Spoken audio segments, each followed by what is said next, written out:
L'éducation est le dossier de cette édition. Si vous avez des enfants, vous vous êtes forcément posé à un moment ou un autre cette question: ai-je la bonne attitude pour encourager sa réussite scolaire? Faut-il en faire moins? Faut-il en faire plus? Faut-il gronder, punir ou garder ses distances?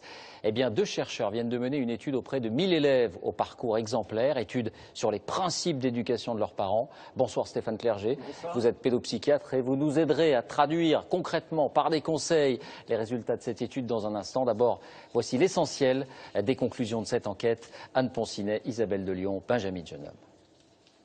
Elle est en 2e année de classe prépa à Toulouse. Estelle est une bonne élève et lorsqu'on lui demande si ses parents y sont pour quelque chose, aucune hésitation, Estelle leur décerne la palme de l'encouragement.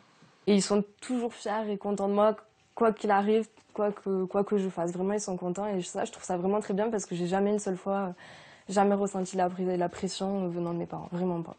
Comme souvent dans ces familles de bons élèves, la réussite semble naturelle. Pour la mère, il y a quand même une clé, sa disponibilité. J'ai essayé d'être toujours présente quand elle avait besoin de moi. J'étais là le soir pour les devoirs, les week-ends, pour éventuellement des sorties culturelles ou des choses comme ça. Suivi des devoirs, activités culturelles, voyages qui éveillent la curiosité, une attention soutenue mais selon eux, jamais de pression. Et jamais je n'ai grondé mes filles ou j'ai dit bon, ben, on va essayer de comprendre pourquoi tu t'es trompée. On va corriger, essayer de comprendre, voilà. Et à partir du moment où tu as compris pourquoi tu t'es trompée, c'est pas grave, quoi, voilà. Une bienveillance souvent présente dans l'entourage des bons élèves, auquel ce sociologue a consacré un livre.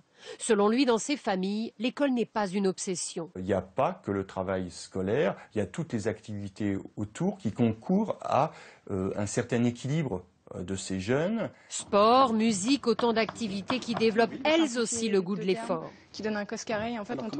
Mais selon l'étude, les parents des bons élèves sont aussi de fins connaisseurs du système scolaire. Choix des filières et des établissements sur ces dossiers-là non plus. Ils ne lâchent pas la main de leurs enfants.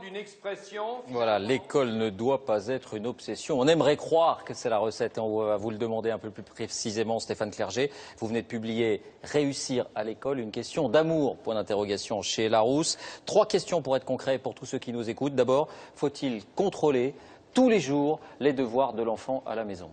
Contrôler, pas forcément, mais accompagner les devoirs, les initialiser, aider l'enfant à s'organiser, et puis aller le voir régulièrement et être disponible si l'enfant a des questions à nous poser. Plutôt attendre qu'il nous sollicite que devancer l'appel. Oui, mais on peut quand même aller faire un tour. L'idée, c'est aussi que les devoirs ne durent pas trop longtemps. 10 minutes pour un OCP, 1 heure maximum en 6e. Et après, on n'hésite pas à parler d'autre chose. Deuxième question très concrète, faut-il sanctionner en cas de mauvais résultats? Gronder, punir, sanctionner?